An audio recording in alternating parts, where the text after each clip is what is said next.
I'm interested in the question of how mindfulness actually reduces our suffering. And if you're going to invest time cultivating a mindfulness practice, this is really important to understand. So we can think about this question, how mindfulness reduces suffering, in three ways. The first way is where I place my attention.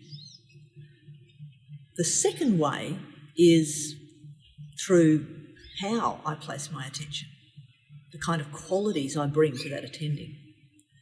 And the third way is the view that I bring to what I'm paying attention to. So let's examine this a bit more closely. Mindfulness, in a sense, is an attention training project at the outset. That's not all it is, but it often starts with that in a meditation practice. The meditation practice is actually helping you learn how to pay attention a little bit differently. And the first thing we might learn when we're practicing meditation is to attend to the body, to attend to body sensations, to attend to the breath, the experience of breathing in the body.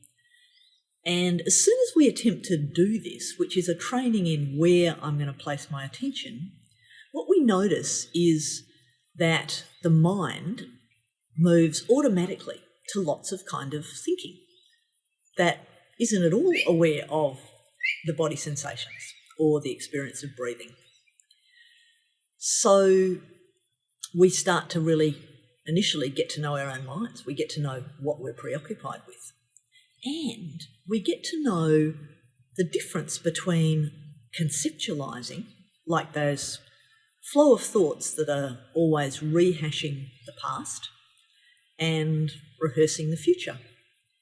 And this training of where I'm going to place my attention to be abiding in the body actually enables us to start recognising that conceptualising that may or may not be helpful, but to recognise it and to be able to deliberately choose to shift the focus of your attention back to something that is arising here and now, body sensations, and the body sensations of breathing, if the breath is your object that you're trying to pay attention to.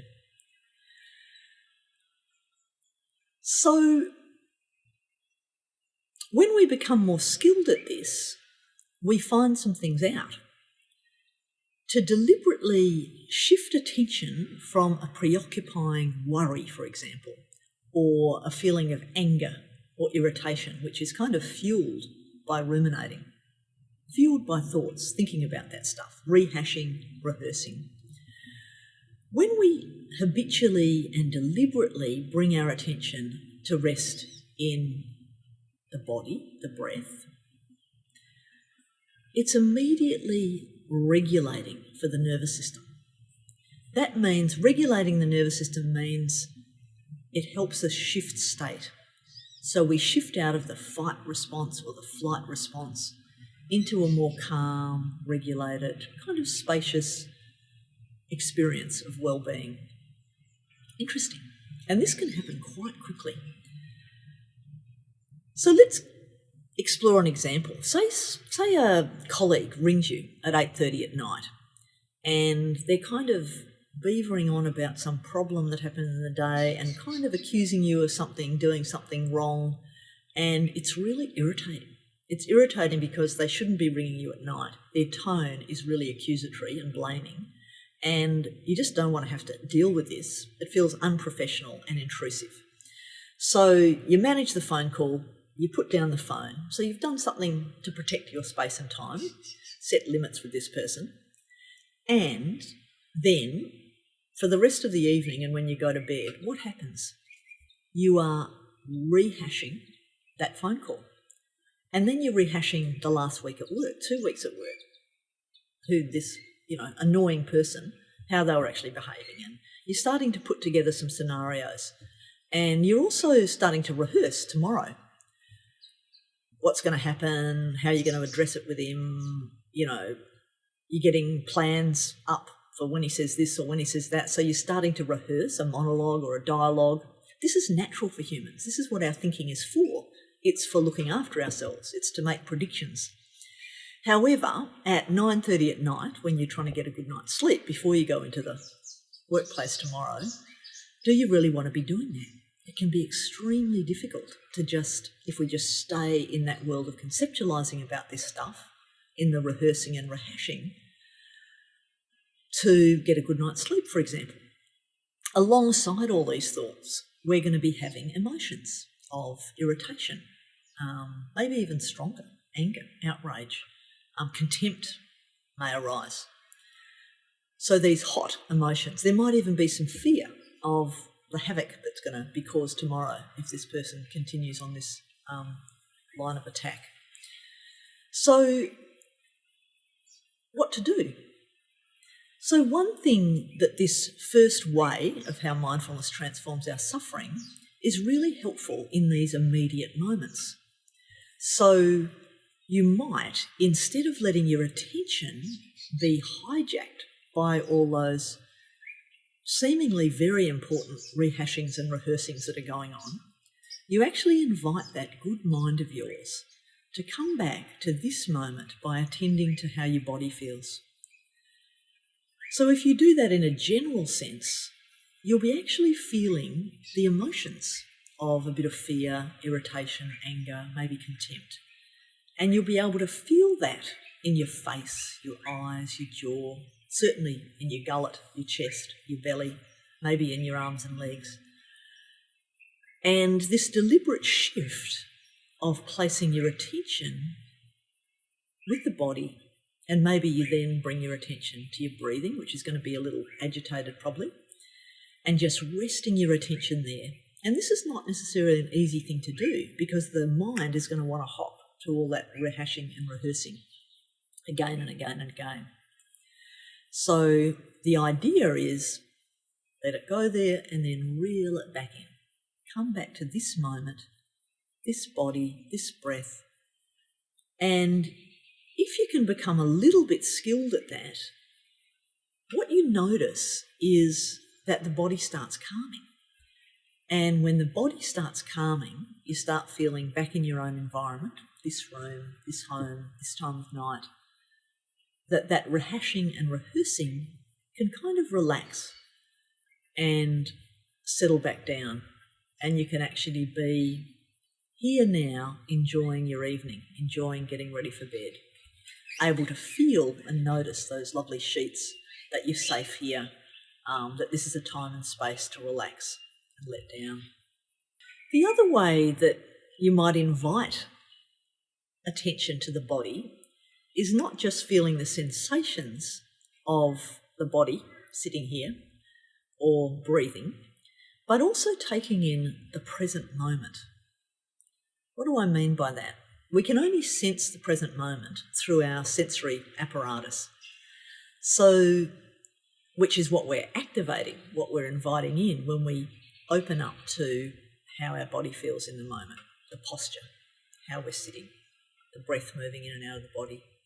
But we can also access that sense of here now out of those rehashing and rehearsing stories by looking, by just opening our eyes and looking around the room and really bringing a little bit of vividness to that. So taking some time to look around the room and actually let your eyes move, let your head move, and take in the environment. You might open up to noticing different colours in the room, shapes, the space of the room. If there's a window, you might notice an inside of the room and outside of the room and maybe a difference in the light. This is hugely beneficial for the nervous system, just to take in, okay, here I am, things are safe right now. I'm no longer with that person, I'm not in that workplace, here I am. The other sense you can open up to is the sense of hearing. So becoming present to what you're hearing right now. qualities of sounds. Noticing the pitch, the volume. Some sounds might be kind of constant in the background, some might be intermittent. And just letting yourself sit here and notice the coming and going of sounds.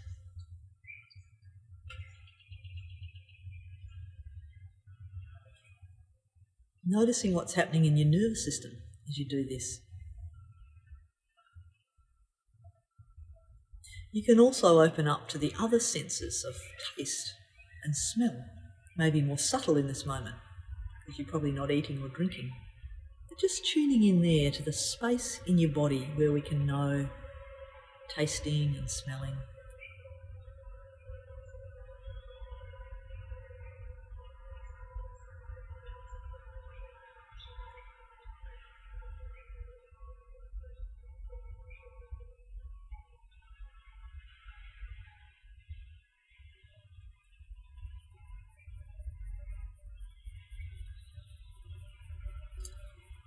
So this is the first step in mindfulness training, learning about where we can place our attention to reduce our stress in that moment. And many repetitions of this are incredibly helpful.